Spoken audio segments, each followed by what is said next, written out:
किसी छोटे से गांव में एक बूढ़ा किसान अपने हाथों से गाढ़े मिट्टी का घर बना रहा था।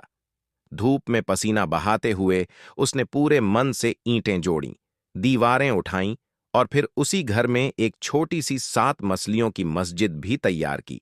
उसके 7 बेटे थे, हर मसल्ला एक बेटे के नाम।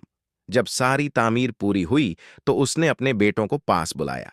सूरज ढलने को था, पर पिता की आंखों में अब एक और ख्वाहिश चमक रही थी। उसने ठहर कर कहा, मैं चाहता हूं कि इस मस्जिद की लिपाई जन्नत की मिट्टी से की जाए। बेटे एक दूसरे की तरफ देखने लगे। जन्नत की मिट्टी कहां से लाएं वो पर? पिता की आवाज में ऐसा यकीन था कि 6 बेटे चुपचाप अपने अपने थैले उठाकर निकल पड़े। जंगल, नदियां, पहाड़, जो जहां जा सकता था वहां गया। 7वां बेटा, सबसे छोटा, बीमार था। वो घर पर ही रह गया। उसने सफर नहीं किया, पर उसकी नजरें हर वक्त अपनी मां का पीछा कर रही थीं। दिन भर मां आंगन बुहारती रहीं, चूल्हा जलाती रहीं, पानी भरती रही, कपड़े धोती रहीं, और छोटा बेटा, वो चुपचाप मां के पीछे पीछे चलता रहा।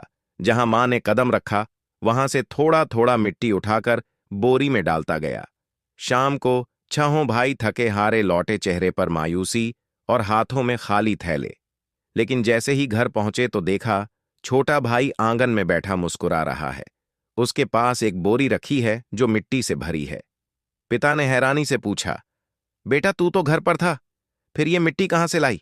बेटा मुस्कुराया, धीरे से बोला, अब्बा, मैं सारा दिन अम्मी के पीछे पीछे फिरता रहा। जहां उन्होंने कदम रखा मैंने वहां की मिट्टी उठाकर जमा कर ली। यही है जन्नत की मिट्टी। पिता की आंखें भर आईं और बाकी सारे बेटे झुककर उस मिट्टी को देखने लगे, क्योंकि उस दिन उन्होंने जान लिया था कि मां के कदमों के नीचे सचमुच जन्नत है।